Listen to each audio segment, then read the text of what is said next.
जावा की इस वीडियो में आज मैं आपको बताने वाला हूँ how to swap two numbers in Java. तो सबसे पहले मैं आपको बता देता हूँ, ये मैंने ऊपर एग्जांपल दिया हुआ है। सबसे पहले ए में मैंने वैल्यू स्टोर कराई हुई है 10 और बी में मैंने वैल्यू स्टोर कराई हुई है 20। आफ्टर स्वैपिंग हमें आउटपुट कुछ इस तरीके का दिखाई देगा। जो हमारी बी की वैल्यू थी वो ए में स्टोर हो जाएगी और जो हमारी ए की वैल्यू थी वो बी में स्टोर हो जाएगी। स्वैपिंग का मतलब होता है नंबरों की आपस में अदला बदली।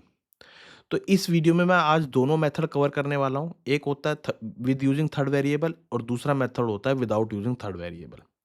तो चलिए प्रोग्रामिंग को शुरू करते हैं। प्रोग्राम लिखना अपना शुरू करते हैं। Int a is equal to में 10, मैंने ए में अपना 10 स्टोर करा लिया। Int b is equal to में 20, मैंने बी में अपनी वैल्यू 20 स्टोर करा ली। इसमें मैं इस प्रोग्राम में मैं थर्ड वेरिएबल का यूज़ कर रहा हूँ। इंट मैंने थर्ड वेरिएबल का नाम दे दिया टेम्प, टेम्परेरी वेरिएबल। तो अब मुझे करना क्या है, मैंने टेम्प में, मेरा टेम्प खाली था तो मैंने टेम्प में ए की वैल्यू को स्टोर करा लिया। अब ए में मैंने अपने बी को स्टोर करा लिया। जो मेरे बी में वैल्यू है वो मेरी ए में चली गई है। अब बी में मैंने जो मेरे तो टेम्प की वैल्यू थी वो बी में स्टोर हो गई। अब सिंपली मुझे प्रिंट स्टेटमेंट लिखनी है और उसमें मैंने प्रिंट करा देना है ए की वैल्यू को। ए इज इक्वल टू में, यहाँ पर मैंने कॉन्केटिनेशन का यूज़ किया, ए लिख दिया और उसके बाद मैंने प्रिंट करा देना अपनी बी की वैल्यू को भी। बी इज इक्वल टू में कॉन्केटिनेशन का यूज़ करूँगा और बी की वैल्यू प्रिंट करा दी। तो ये सिंपल हमारा विद यूजिंग थर्ड वेरिएबल के साथ स्वैपिंग का प्रोग्राम बन चुका है। अब रन करके भी दिखा देता हूँ कि ये सही चल रहा है नहीं चल रहा। तो ये देखो, हमारी जो ए की वैल्यू थी वो बी में आ गई और जो बी की वैल्यू थी वो ए में आ गई। शुरुआत में मैंने ए की वैल्यू 10 दी थी तो देखो वो बी में आ गई और जो बी की वैल्यू थी वो ए में आ गई 20। तो अब मैं आपको बता देता हूँ कि ये चल कैसे रहा है बिहाइंड द सीन में, ड्राई रन करके बता देता हूँ कि इसमें हो कैसे रहा है, चल कैसे रहा है। तो सबसे पहली स्टेटमेंट देखो मैंने लिखी क्या है। टेम्प में मैंने ए की वैल्यू को स्टोर करा दिया। टेम्प मेरा अभी क्या था, खाली था। तो टेम्प में मैंने ए की वैल्यू को स्टोर करा दिया। ए में मेरी क्या वैल्यू थी 10, तो टेम्प में मैंने अभी 10 स्टोर करा दिया। ये देखो, अब मैंने दूसरी स्टेटमेंट क्या लिखी हुई है, ए में मैंने अपनी बी की वैल्यू स्टोर करा दी। ए में मेरी क्या वैल्यू थी अभी, ए में मैंने अपनी बी की वैल्यू स्टोर करा दी। ए बी की वैल्यू क्या थी मेरी 20, तो ए में मेरी अब 20 स्टोर हो चुका है। ठीक है, अब तीसरी स्टेटमेंट पढ़ते हैं, थोड़ा नज़र मारते हैं इस पे।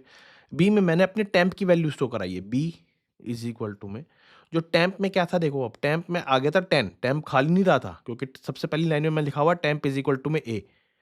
तो जो ए की वैल्यू थी वो टेम्प में चली गई, तो टेम्प में 10 था तो बी में 10 आ गया। तो इस तरीके से इसकी वर्किंग चल रही है। इस तरीके से ए में बी की वैल्यू को स्टोर करा रहा है और बी में ए की वैल्यू को स्टोर करा रहा है।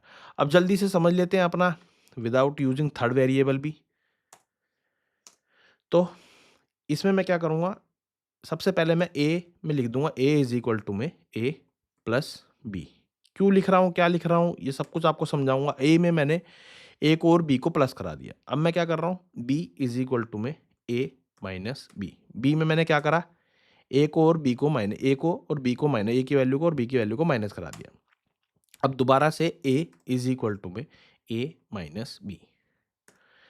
ए में क्या करा, ए की वैल्यू को और बी की वैल्यू को माइनस करा दिया। अब मैं दिखा देता हूँ आपको ये प्रोग्राम भी कि स्वैप हुआ है कि नहीं हुआ। चेक करते हैं स्वैपिंग हमारी सही तरीके से होगी नहीं होगी। तो ये देखो, स्वैपिंग हमारी बिल्कुल सही चल रही है, बिल्कुल सही तरीके से हुई है। ए में हमारी वैल्यू 20 आ गई प्रिंट होके और बी में हमारी वैल्यू आ गई 10 प्रिंट होके। तो अब ये कैसे आ रही है, इसकी भी मैं बिहाइंड द सीन और वर्किंग बता देता हूँ ड्राई रन करके। तो ए में सबसे पहली स्टेटमेंट आप देखो मैंने क्या लिखी है, ए इज इक्वल टू में ए प्लस बी। ए में अभी मेरी पहली इनिशियल वैल्यू क्या है 10 प्लस बी, बी में मैंने 20 स्टोर कराया था। तो आंसर क्या आएगा मेरा 30। ए में मेरा अब 30 स्टोर हो चुका है। अब सेकेंड लाइन को थोड़ा रीड करने की कोशिश करते हैं। बी में मैंने क्या स्टोर करा रखा है, बी में मैंने क्या लिखा है ए माइनस बी। ए में मेरी अभी वैल्यू क्या है ए में अब मेरी वैल्यू 10 नहीं रही, अगर आप देखो तो ए में वैल्यू चेंज हो चुकी है। ए में वैल्यू आ चुकी है 30 माइनस बी की वैल्यू क्या है अभी? बी की वैल्यू कोई चेंज नहीं हुई, तो बी की वैल्यू है 20। तो यहाँ पर आ गया इस तरीके से 10। अब थर्ड स्टेटमेंट को थोड़ा पढ़ने की कोशिश करते हो, समझने की कोशिश करते हैं। थर्ड स्टेटमेंट में मैंने क्या लिखा है, ए में मैं क्या स्टोर करा रहा हूँ, ए में क्या लिख रहा हूँ मैं, ए माइनस बी। ए में क्या मेरी वैल्यू है अभी? ए में वैल्यू है 30 और बी में मेरी वैल्यू क्या हो चुकी है अब? आप देखो तो 10। तो इस तरीके से आंसर हमारा आ रहा है 20। तो ये मैंने दोनों मेथड इस वीडियो में कवर कर दिए हैं। अगर आपको समझ में आया तो अच्छी बात है, अगर नहीं समझ में आया तो आप मुझे कमेंट्स करके बता सकते हो कि भाई यहाँ पर ये चीज़ समझ में नहीं आई, कैसे किया आपने, क्या नहीं किया।